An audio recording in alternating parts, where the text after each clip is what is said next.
Aujourd'hui, chers passionnés de Feng Shui, je vais vous parler de Qimen Dunjia. Qu'est-ce que c'est le Qimen Dunjia? Ça s'écrit Q-I plus loin M-E-N. Le Qimen, c'est une technique ancestrale qui vient de Chine, qui a des milliers d'années.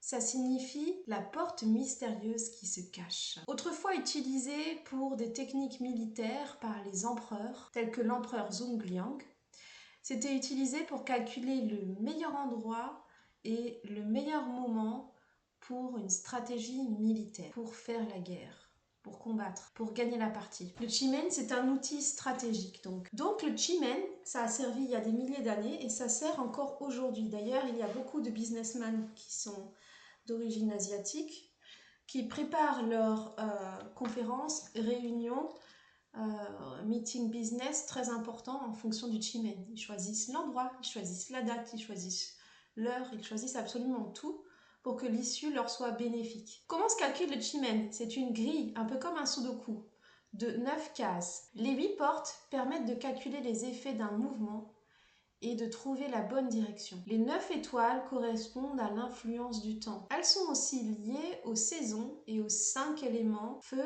terre, métal, eau, bois. Elles ont donc un point de référence dans le carré Loshu. Et nous avons les 8 esprits, donc ce sont 8 déités. Et chaque divinité a une approche du monde. Par exemple, il y en a un qui va être très ouvert aux autres, l'autre dans l'introspection.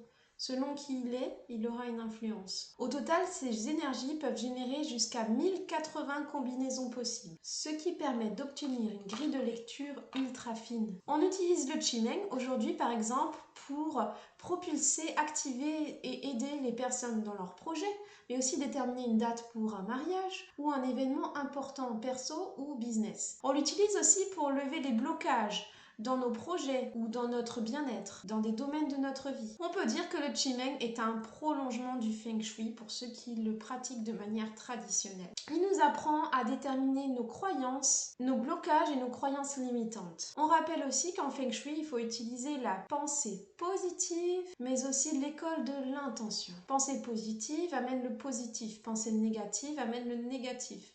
Et l'école de l'intention, vous verrez, essayez de vous entraîner sur une cible. Moi, ça a été le cas pour une soirée business où on devait lancer une hache par équipe sur des cibles. Et au début, je le faisais un peu sans technique et aussi avec des blocages, avec la peur de me faire mal, etc. Et avec une collègue qui avait un mental vraiment positif et d'acier encourageant. Grâce à elle, je suis arrivée, avec l'aide de son mindset, à viser avec l'intention de y arriver et sans avoir peur. Et après, on m'arrêtait plus, alors que j'avais même pas envie de toucher la hache tellement j'avais peur. Donc l'intention aussi. Vous verrez que quand vous visez quelque chose pour faire un jeu, rien qu'un jeu manuel ou quelque chose que vous le faites avec un esprit un peu détaché, ça marche pas trop, vous le faites avec l'intention de « il faut que j'y arrive » et je mets mon cerveau en mode précis sur ce but-là, il faut que j'y arrive. Et là, avec l'intention, on y arrive beaucoup mieux. Le cerveau est calibré, l'intention est claire et il est programmé pour y arriver. De toute façon, tout est là. Si ça bloque, c'est là, forcément là. Alors après, pour les puristes, vous avez deux types de Qimen. Le Qimen Dunjia qui s'appuie sur les 5 éléments, sur le bon timing, au bon endroit, au bon moment, tout combiné pour favoriser nos projets comme on l'a dit. Mais on a aussi le Fa Qimen. Attention, le Fa Qimen, c'est vraiment pour les puristes.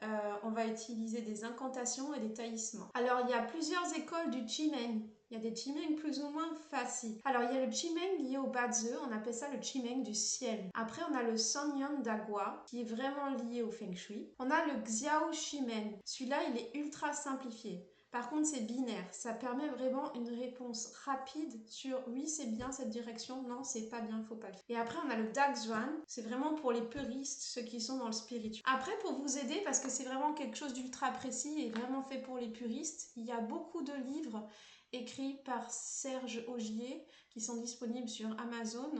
Je vous mettrai les liens en description. Les 8 principes du Tao, les 8 principes d'une bonne pratique Tao et la Bible du taoïsme. Ça peut également vous aider. Je vous remercie d'avoir suivi ma vidéo. Je vous invite à liker, à laisser un commentaire, ça fait vivre ma chaîne et vraiment j'adore interagir avec vous. Et aussi, je vous invite à télécharger mon guide gratuit pratique sur le chiffre QA pour apprendre à se connaître soi, l'habitant, au sein de l'habitation grâce à son chiffre. Vous pouvez le télécharger dans le lien ci-dessous. Et surtout, partagez ma chaîne, partagez votre amour pour la vie, le positivisme et aussi le Feng Shui, qui est cet art traditionnel ancestral qui a aidé des milliers de personnes avant vous, voire des millions, et qui peut vraiment changer votre vie. À bientôt, chers passionnés de Feng Shui!